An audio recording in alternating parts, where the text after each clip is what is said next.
Hindi lang pala 7-7, meron pang 30-30-30. Yung 30-30 naman, kung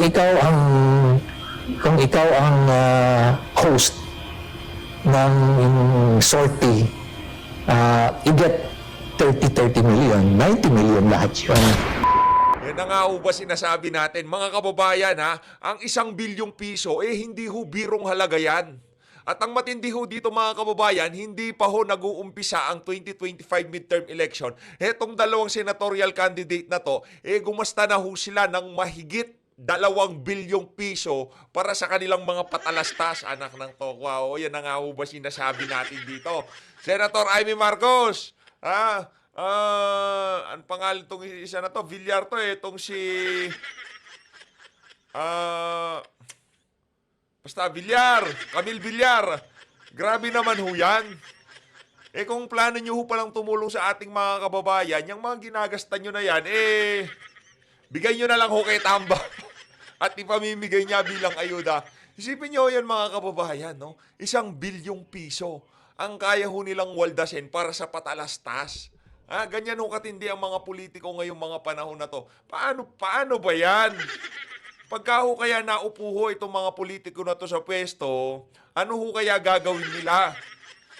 Kasi nga naman, 1 bilyon yung pinakawalan nila, hindi pa ho nag-uumpisa ang eleksyon. Wala pa ho yung tinatapon na t-shirt, tinatapon na candy, tinatapon na kung ano-ano. Wala pa ho yung pambayad nila sa kung sino man ang dapat na bayaran, kung sino man ang dapat na lagayan sa papalapit na eleksyon. Pero bago ho lahat ng yan, isang like at isang subscribe, masaya na ho tayo dyan. At 30-30 scheme, meron hong bagong siniwalat. Etong si Mayor Benji Magalong, meron ho siyang bagong siniwalat. 30-30 scheme sa pag-host ng AKAP payout. Ibinulgar ni Mayor Magalong. Naku, palakpakan para dito kay Mayor Benjamin Magalong. Ano ngayon to si Mayor Benjamin Magalong? Medyo noisy siya ngayon Yung noisy na ang sarap pakinggan pagka nagsasalita. Yan si Mayor Benji Magalong. Ayun na nga mga kababayan, ano hubang masasabi nyo dito sa dalawang senatorial candidate na to? Pero sa tingin natin, itong si Kong Dante, yang si Attorney Jamie Bondoc, wala ho silang pera na kayang ilabas na ganyang kalaki. Hindi pa nag-uumpisa. Ano lang ho talaga sila, utak lang yung kanila. Yan kay Attorney J.V. Hinlo. Kumbaga, utak lang yung puhunan nila para dito sa 2025 midterm election. Lalo na naman tong si Senator Bato de la Rosa, number 22 sa balota. No? Huwag mo natin kalimutan yung mga kandidato na yan. Itong si dating Pangulong Rodrigo Duterte. No? At siyempre, alangan naman, yan si Senator Philip Salvador. Senator na yan, Sen! Itong si Senator, hindi pa natin, pero pagka nakita natin, papapicture tayo. 52 sa balota, Pastor Apollo Kibuloy. At syempre, huwag din natin kalimutan, itong ating number 55, itong si Attorney Vic Rodriguez. 5-5 55, Attorney Vic Rodriguez. At para sa mga Dabawenyo, naku, huwag niyo kong kalimutan, number 2 sa balota. Syempre, si dating Pangulong Rodrigo Duterte. Eto na ho mga kababayan, gusto ko lang hong i-remind yung ating mga kababayan, ito hong si Marcos Jr., base ho dito sa post na to ni Ma'am Cathy Binag, basahin ho natin ang mabilisan, Sa mga pinklawan at dilawan, let's be fair. Nahanapin din natin ng sabay-sabay ang confidential fund ng ating Office of the President. Di hamak na higit na malaki ang kanyang pondo kumpara sa 220 milyon ng Office of the Vice President. Kung tunay ang inyong layunin na protektahan at labanan ang korupsyon at paunlarin ang kabuhayan ng pamilyang Pilipino, sabay-sabay po nating labanan ang gobyernong bangag. Huwag tayong maging selective. Pwede po ba yun? Siyempre, pagka itong si Ma'am Cathy ang pwede yan, madam. Kayo pa ho ba, di ba? Pwede yan. Gusto ho nating i-remind itong mga pinklawan at dilawan, ang Confidential Intelligence Fund itong si Marcos Jr., 2.3 billion. Yung kay VP Sara, 120 million lang, nag-iiyak kayo. Ano ho muna, isubukan nating mag-sink in sa utak natin. 120 million versus 2.3 billion. Yung 2.3 billion, wala hong doon, hindi ho pinag-uusapan yun. Yung 120 million lang ho mga kababayan. Heto na, rekta na ho tayo dito sa ating 30-30 scheme. commentary ako kayo dyan sa ano na yan, dyan sa post na yan ni Ma'am Cathy Binag. Dito tayo kay Mayor Benji Magalong. Let's go!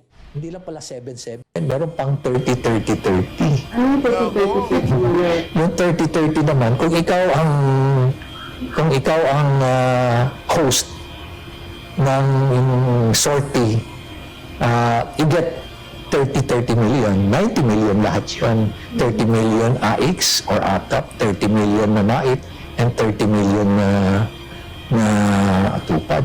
Ito ang bagong ibinunyag ni Baguio City Mayor Benjamin Magalong hinggil sa umano'y anomalya sa ayuda ng pamahalaan na kinasasangkutan ng ilang mambabatas. Can you just imagine? Ganun kalaki. 30, 90 million, anak ng tokwa. 90 million.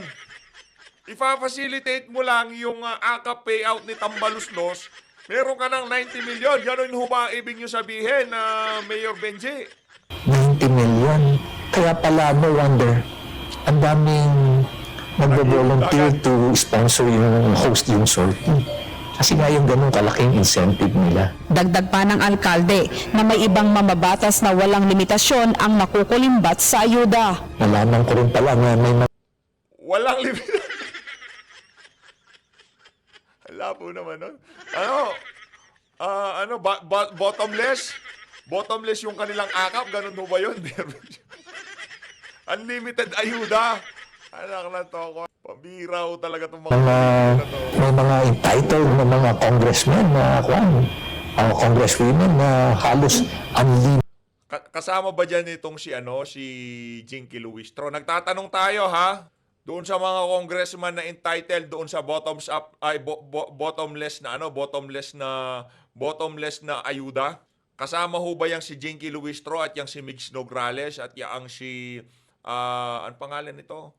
Yung sa Iloilo, yung ano pangalan? Kalimutan natin yung pangalan ng congresswoman. Yun, si Janet Garin. Si Janet Garin, kasama ba siya dyan, Mayor Benji? Yung kanilang akatan sa amin. Nakakalungkot.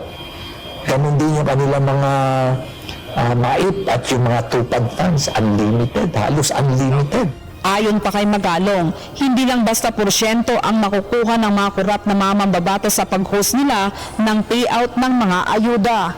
Di ba corruption yan na paano mo madidisburse yung gano'n na easily, kaya mong i-disburse yung gano'n? Tapos ang nakakalungkot nga nito because unlimited yung funds nila. So in short, yung mga ninakaw nila sa porsyento nila at yung mga nakuha pa nila sa profit dahil sila na yung contractor at sila pa yung supplier, hindi pa pala nila na ilalabas. Grabe naman Intact yan. pa yun. Dahil ang ipinapamigay na lang nila muna, itong mga ayuda na nakukuha nila. Ang galing, no? Yung kanilang mga sideline, yung kanilang mga nakurakot, yung kanilang mga kinita sa mga proyekto, hindi nga naman nila linalabas. Yung sa akap ang linalabas nitong mga walang yang congressman na to. Ano gusto niya pa ho ba na magpatuloy itong mga ganitong klaseng kalakaran? O pwes, ang gawin niyo lang ho manahimik at wag i-share tong video na to. Masaya ho ba kayo sa ginagawa ng inyong mga congressman diyan sa House of Representatives? Pwes, yung mga congressman na nakapaligid dito kay Tambaluslos na tumatakbo sa inyong mga distrito, mga lugar nyo sa iba't ibang bahagi ng Pilipinas, patuloy nyo lamang hong iboto. Okay? Para dire-diretso lang ho ang kawalang-yaan na nangyayari ngayon sa ating bansa. Nagdag din ng alkalde na maging sa Medical Assistance to Indigent Patients o MAEP ay may nakapaloob na korupsyon. Yung MAIP pa pala, meron pang anomaly dyan. Yung ibang MAIP na pondo, ang ginagawa nila yan, ginagawa nilang medical mission, yung funding na yan. At doon sa medical mission na yan, i-jack up nila yung price ng medicine at yung services nila para may rebate, may babalik doon sa politiko. Ikinadismaya ni Mayor Magalong ang tila kawalan ng pakiramdam ng matiwaling mambabatas na ang dapat sanay pakinabang. Ang problema, Mayor Benji, parang okay lang sa sambayan ng Pilipino yung pagnanakaw na yan ng mga congressman Okay lang sa kanila Basta meron silang 2,000, 3,000 dyan sa akap na yan. Kahit bilyon-bilyon ang nakawin itong mga walang yung congressman na to, okay lang sa mga Pilipino. Ano magagawa natin? Yan ang gusto nila Di ba?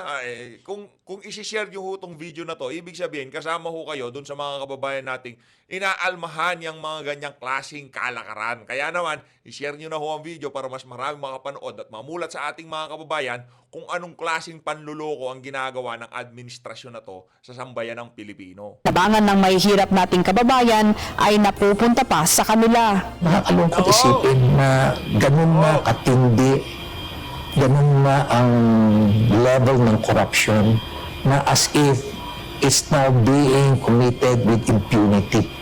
Na wala na silang pakiramdam, manhid na sila. Habang ang tao dyan, hirap na hirap. Hirap na hirap. Magkano kinikita ng mga drivers dyan? Swerte na, 500, 600. Mga vendors, 400, 500. Habang yung iba rito sa mga napakakorap na politiko, they can easily make 1 billion pesos in a year. Ang pinakamatindi dito ay nagagamit pa nila ito sa panloloko sa mga botante. At nakikita mo nga yung ibang congressman, pag magsalita pa sila, di ba? Ayuda raw is the best thing that ever happened. Mga ganun, di ba? O kaya kung wala si ganito, walang akap. Wala si ganito, walang maip. Kung wala si ganito, walang tupad. Ako ang natatakot para dito kay Mayor Benji Magalong eh. Kasi ang binabangga niya ho dito, mga congressman, no, ang buong House of Representatives ang binabangga. Pero yung mga impormasyon galing din sa mga nasa loob, di ba? Ibig sabihin, meron din talagang umaalma, pero yung mga maiingay dyan, yung mga malalapit kay Tamba na gustong-gusto nila. Yung ayuda na yan, talagang naglalaway sila. Pag narinig nila yung word na akap, naku, naglalaway yung mga yan. Yun pa lang, Mari, those messaging, alam mo na kung ano ibig sabihin. Grace Doctolero, UNTV News and Rescue, Diyos ang aming sandigan, serbisyo publiko ang aming pinahahalagahan. Ayun na nga mga kababayan, comment react ho kayo dyan sa panibagong isiniwalat na yan. Nitong si Mayor Benji Magalong, ibang klase ho talaga. Nakakatuwa ho na kahit papano meron ho tayong mga government official na talagang inaalmahan ang mga nangyayaring kabalbalan ngayon dito sa administrasyon na to. Saludo, palakpakan muna natin. Isang matikas na palakpak muna para dito kay Mayor Benji. No? Talagang kailangan ho yung palakpakan. At dito sa bahagi ng video natin, panoorin ho natin ang full ambush interview nitong si Marcos Jr. kaninang hapon. No? Pakinggan ho natin to mga kababayan. Ito. Di pa ho natin napasadahan to, okay? Nakalatag na programa ng pamahalaan. Well, etong katapusan ng lahat ng permanent house. High na high yung datingan eh. Tingnan nyo naman ho mga kababayan. High na high ang datingan. High na high sa kapangyarihan. Lasing na lasing. Baka masamain na naman nila. High na high sa kapangyarihan. Ibig sabihin, lasing na lasing. Tingnan nyo naman ho mga kababayan. Pag mumukha pa lang, di na mapagkakatiwalaan. Tapos sisingit pa dyan sa gilid itong si Jude Asidre. Yung mukhang baboy sa likod. Grabe Nagmanas na lang yung mukha. Tingnan nyo. Nakananto ko siguro nung Pasko, puro lechon ang binabanatan niya si Jude Asidre. Nagmukha na lang ho siyang baboy. Nasa likod. 98% na buo ng project para sa permanent housing para sa Yolanda. Specific ito sa mga Yolanda victim. 98%. Tanga-tanga. Ako nang toka. 98% na. Nagawa ko na yung 98%. Sige. I-grab mo lahat ng credit. Lahat ng mga nagawa na yan, panahon pa ni Tatay Digong. Ngayon, kinikredit grab ng bangag na high na presidente na yan. Bangag sa kapangyarihan eh. Tingnan nyo naman, high na high ang dating.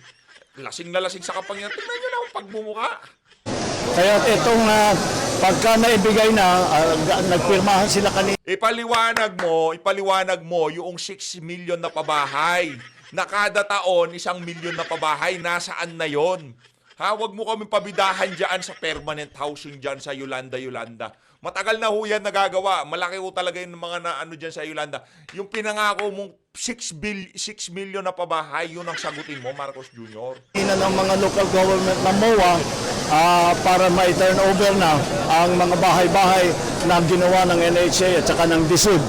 Kaya turnover mo yung tax o yung hindi nyo nababayarang yung hindi nyo nababayarang tax, yun ang turnover nyo, turnover. For this project, kaya naman ipinilit ko makapunta rito dahil ang tagal nating inantay na matapos itong mga proyektong ito. Yung unang ginawa ng mga pabahay, substandard. Kulang sa kuryente, kulang sa tubig, walang kalsada, napakalayo, kaya't hindi masyadong nagamit. Ngunit ang ginawa natin ay ngayon, nagbigay tayo ng kaunting pondo pa para yung mga NHA na ginawa na una na technically substandard ay Okay, sige, may nagawa ka na, na-repair mo na yung pero yung pabahay na pinangako mo, nasan na? ayos na at pwedeng magamit. Inaayos ng mga local government. Lalo na yung sa Tacloban. Kasi yung Tacloban ang pinaka-inuna na ginawa ng Alam nyo mga kababayan, sa sobrang walang hiya ng pinsan niyan, congressman ho yan. Maya't maya, 1 bilyon na ayuda, isang araw, yung sa mga lugar na walang bagyo o kung ano pa man. Ganun no kalaki ang kaya ho nilang palabasing pera. Pero dyan sa mga bahay na yan, ibinibida nila, substandard, kesyo ganito, naayos na namin yung mga karsada, yung mga ilaw, kesyo ganito. Anak ng tokwa, budulan na naman. Yung mga nakapanood, yung mga nakapanood ng walang reaksyon dito sa mga pinagsasabi nitong bangag na to, paniwalang-paniwala naman kayo. Wala na talaga, wala na. Tapos na tayo pagka naniwala pa kayo dyan sa mama na yan. Kumbaga, wala na ho tayong pag-asa. Pagka ni isang salita na nanggaling sa bunganga ng mama na yan, pinaniwalaan nyo, wala na hong pag-asa ang Pilipinas. Yan ho tandaan nyo mga kababayan. Dahil wala naman hong sasabihin katotohanan yan, puro kasinungalingan na lalabas sa bunganga ng mama na yan. Yun hong sinisigurado natin dito. Hindi pa ho ba sapat yung mga kasinungalingang sinambit niya noong panahon ng eleksyon? 20 pesos na bigas, 6 na milyong pabahay, independent foreign policy, hindi makikipag-away sa China, friends to everyone, enemy to none. Meron ho bang natupad doon sa mga yon? Ngayon, maniniwala pa kayo, ni isang salita na lalabas sa bunganga ng mama na yan, wag ho kayong maniwala dahil sinungaling ho yang si Marcos Jr. Napakasinungaling ho ng mama na yan. bahay, nagka-problema. Kaya yun ang, ganun, lahat ng mga NHA project na ganun na hindi magamit, ay gagawin natin ng paraan upang maging mas maganda, maging... gusto na namang isisi sa nagdang administrasyon. Kesyo ganito, kesyo ganyan, ayusin namin. Sino dapat pukpukin pagka palsipigado yung mga bahay na gawa? Di ko dinidepensahan dito si PRRD NHA, bakit 3 taon ka na? Sa loob ng 3 taon, ngayon nyo palang inspeksyon na mayroong problema doon sa mga itinayo ng NHA. Malamang sa malamang, yung tinayo nilang palsipikado, tinayo pa yon doon sa ngayong administrasyon na to. Technical. Mukha pa lang mga kababayan, nag-iinit na tayo sa totoo lang kanina. Ayoko atang gawin tong mga gawa ng reaction video tong ambush interview na to kasi sigurado puro kasinungalingan naman ang sasabihin nitong bangag na to kagaya ng ating nanonostra, yun na nga mga kababayan, wala ho tayong maririnig kung hindi puro kasinungalingan sa bunganga nitong si Marcos Jr. Talim na matibay-tibay para maharap naman ang ating mga bagyo na inaasahan nating darating dito sa Pilipinas pa. How about yung mga flood control? Wala ho kayong plano doon? Sa mga flood control? Pagagandahin nyo yung bahay, patitibayin nyo yung bahay, kaso lulubog naman. Bangag talaga. 5 housing units po yun lang nasa Tacloban. The rest of the Region 8, anong order natin sa NHA, sa LGUs? Para mabilis sila ma-occupy. Yun na lang yung sinabi ko. Inaayos namin. Hindi nga. Unoccupied pa sir. Kaya nga, inaayos nga. That's what I was saying. Kasi sinungaling siya Hindi niya kayang depensahan yung mga pinagsasabi niya isang tanong lang ho ng reporter nag-stutter na yung bunga. Inaayos natin yung unoccupied. Ang unoccupied yun, maraming dahilan. Pero ang ginagawa natin para magamit nga ng tao ay binigyan natin ng pondo ang mga local government para maayos nila para magamit na ng tao. Si Bangago, chill lang siya doon. Si Tambalustos, chill lang siya doon sa likod. Basta kami Impeach lang namin si Sara, kami na bahala doon, Brad. Ganun dyan, napaka-relax lang niya sa likod. No? Chief. Sir, on other matters, the DA is set to declare po food security emergency. What is your thought on this, sir? Well, we are still waiting for the recommendation of the Price Coordinating Council, but siguro next week matatanggap na ng DA yung kanilang rekomendasyon. And the recommendation, I believe, is going to be to declare an emergency. The reason that we are doing this is ginawa na natin lahat upang ibaba ang presyo ng bigas. Ngunit the market is not being allowed to work properly. Hindi nasusundan ang demand and supply curve dahil Kasi may mga hoarder, may mga smuggler na malapit sa Malacanang at napakarami pang korupsyon. Ha? Binaba na taripa, kung ano-ano nang pinaggagawa nila. Ayaw pa rin hong bumaba ng presyo. Ayaw nyo hong siya sa atin yung mga nasa hanay nyo. Ayaw nyo bang pumunta dyan sa Bureau of Custom? Magtanong-tanong kayo. Di ba? Baka may kumikita dyan. Dyan sa mga ini-import na agricultural product. Di ba? O yung mga importer, yung mga hoarder, di ba? Nagre-raid ho sila, kaso pagka merong na-raid, ang kinukulong lang ho nila yung mga budigero. Di ho nila kinukumpiska yung mga nakikita nilang sa bagay, pagka susunod na mamimigay ng ayuda, doon na lang siguro huhugutin. Doon sa mga nahuling bigas. hanggang ngayon, kahit ibaba mo lahat ng inputs, ang pagbenta pa rin, mataas pa rin. And so, we have to... May problema pagka ganun, Brad. Anak ng toko.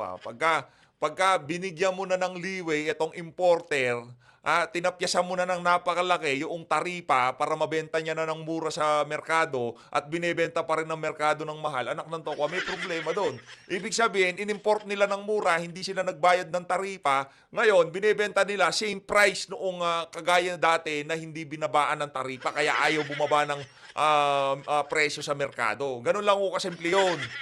Hindi ako ekonomista, pero sigurado ho natin dito, nakapag-import ng marami yung mga importer, yung mga smuggler na malapit dito sa diyan sa Malacanang, at ngayon binebenta ho nila ito, yung ang dating parang yung pag-import nila ay kagaya noong mga naunang panahon na yung taripa ay hindi binawasan. Kumbaga same old, mas lumaki ang kita namin habang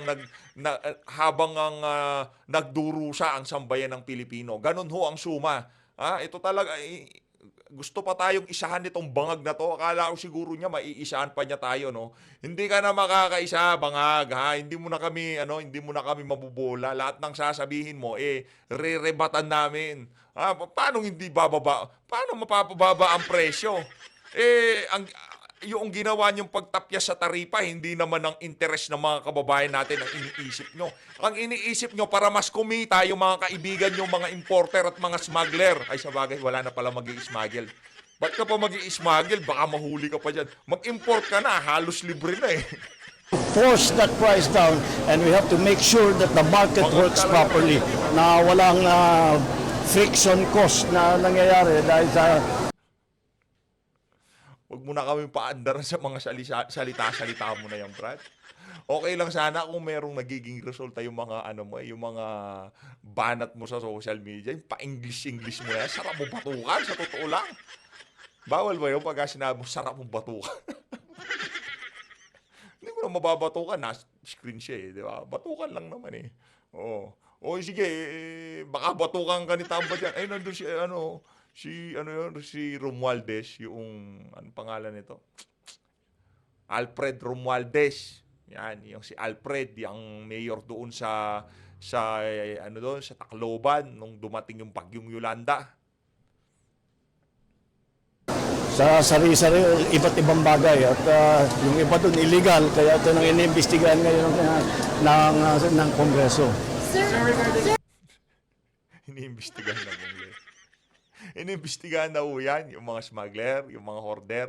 Kaso nung napunta na doon, yung pangalan nagsilutangan na malapit sa pamilya Marcos, tinigil ho ang hearing. Ngayon iniimbestigahan nila. Sinisisi ho nila yun ang mga nagbebenta sa merkado. Yung mga nagbebenta sa palengke, yun ho sinisisi nila, yung mga retailer. Pero yung mga pinanggagalingan, yung mga importer, yung mga smuggler, at kung sino-sino pang nasa gitna na kumikita sa lahat ng kabalbalan na to, hindi ho nila pinapatawag. Ang pinapasa ho ang sisi doon sa yung mga kababayan nating naghahanap buhay sa palengke. Comprehensive sexuality education para sa students. This is going to continue. The comprehensive sexuality education. Of course. What's your stand? This is going to continue po? Basta education, I'm in support of it. Always, always. Education. Okay, ulitin ko what I used to say in the campaign. As far as I'm concerned, education is the most important service that we provide to our people. And in many cases, you can consider it to be a right of people to be properly educated. So, katungkulan talaga ng pamahalaan. Ang question po na sexuality education. Oh, sexuality education. What? Well, alam mo, what does sexuality education mean? Lalaki ka o babae ka, tapos na. What? Well, as long as, yun na nga, because, you know what, I think what you're talking about, dumadami ang teenage pregnancy, dumadami ang single mothers, dumadami ang sakit na, and even kasama na rin dyan, pagka teenager yung nanay, hindi marunong alagaan yung bata, hindi nila alam, marunong alagaan ang sarili nila, pagbuntis sila, kung anong kakainin, kung nanganak na, kung ano ipapakain doon sa bata. These are all of the things that we need to address. And so the teaching of this in our schools is very, very, very important. And to make young people especially knowledgeable about what are the options that are truly available to us and what the consequences are of having a child too soon, too early. Having children is a very difficult situation for both the child and the parent. Sir, is it safe to say that for this year you are dealing Unang first step, kung gusto niyo matanggal yan, ang ang tawag dito, teenage pagbubuntis, ika nga. Umpisahan yung pagpasara yung mga P-site, ika nga. Mga porno site, yun, umpisahan yung ipasara yung mga yun. Kakanood nila, kumbaga kung ano-anong imahinasyon ng naglalaro sa utak nila pag nakapanood sila nun subukan ko kaya to, itry ko kaya to, ayun. Naging nanay at tatay sila, doon na mag-uumpisa mga kababayan. Pero yung yung pag-uusapan sa classroom, kalokohan. Kalokohan yan.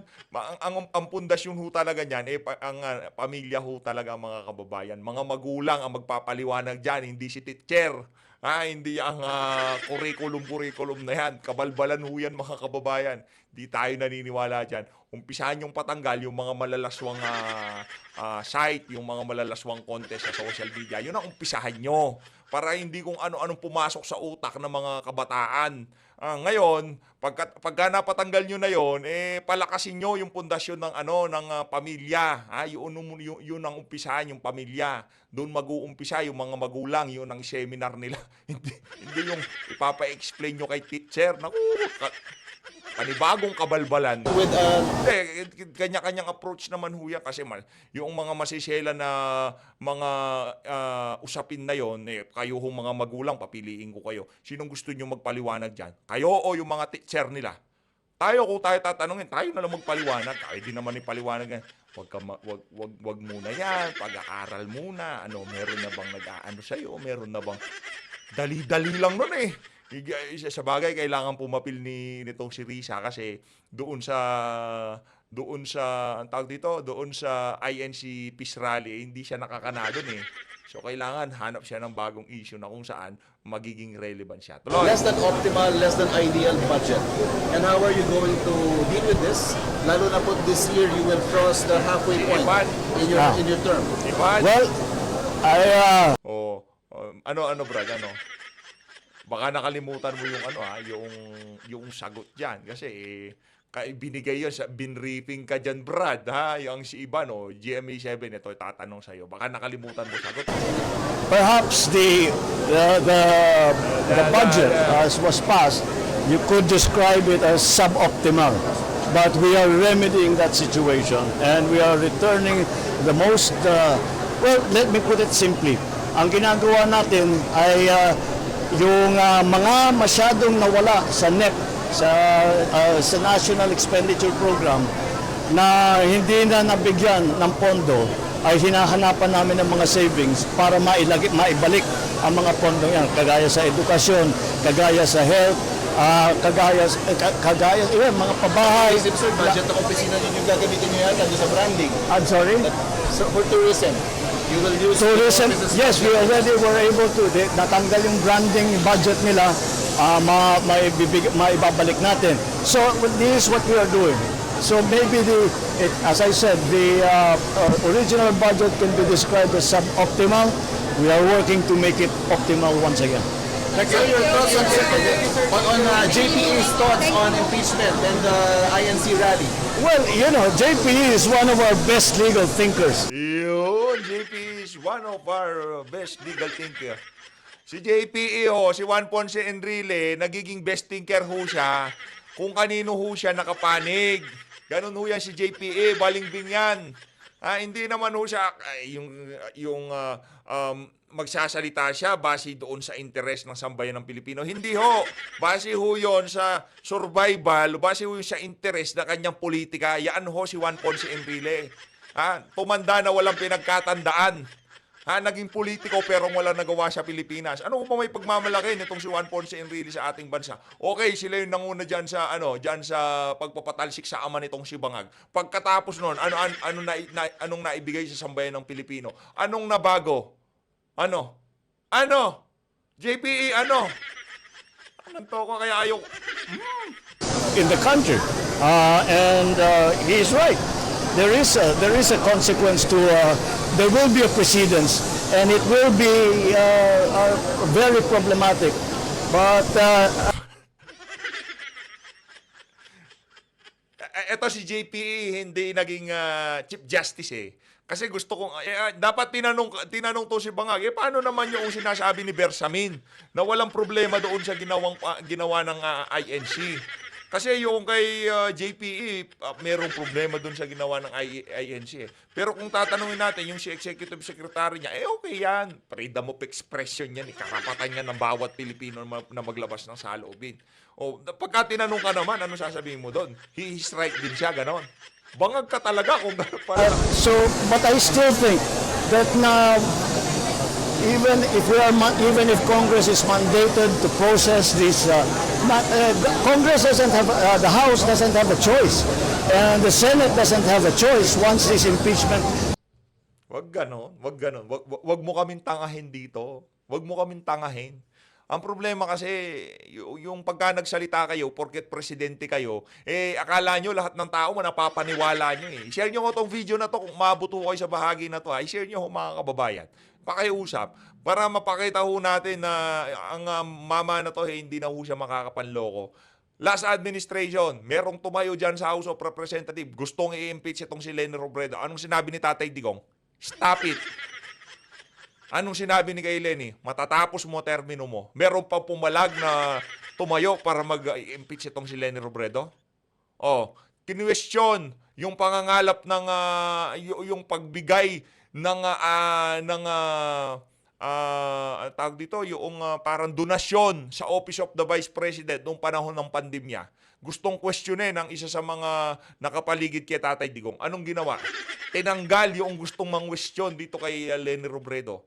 Ngayon sasabihin mo sa amin, walang magagawa, kailangang pagka binigay yan, dapat pag-usapan. Hindi! Dapat una pa lang, kung talagang may paninindigan ka na hindi pwedeng, hindi mai-impeach si BP Sara, pakikinggan ka ng mga kasamahan mo o yung mga tauhan mo dyan sa House of Representatives. Kaso nga, hindi mo na kami maluloko, Marcos Jr. Gusto mo rin kasi na ma-impeach si BP Sara. Dahil yun ang pinaka-viable case diyan sa mga kung magka-problema man kayo sa mga susunod na panahon. Ayaan yung pinaka-sitwasyon na papabor sa inyo na matanggal si VP Sara bilang Vice President at di na siya makatakbo bilang Presidente sa 2028. Yun ang endgame talaga dyan. Kasi kung sakaling makatakbo si VP Sara at alam nyo, tatakbo yan at mananalo yan, base sa mga survey na kinakandak nyo dyan sa Malacanang, yun ang pinaka, kumbaga, yun ang bangungot na hindi nyo pa nasaksihan kahit na nung nagpunta kayo sa Hawaii. Trust me, Brad. Yun ang bangungot na hindi nyo pa nasaksihan. Maniwala ka sa akin, pag naging presidente si Vice President Sara Duterte, yun ang bangungot na hindi pa naramdaman ng iyong asawang butod. Yung asawa mo si Lisa Araneta Marcos. Yun ang mga experience na once in a lifetime.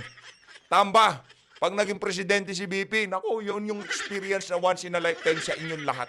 Ayun na nga mga kababayan, medyo napahaba at napainit ho ang ating balitaktakan dito sa video na to. Again, i-share nyo ho ito mga kababayan para wala na ho masyadong mabudol yung mama na yan. Kasi ano na tayo, banas na tayo dito kay Marcos Jr.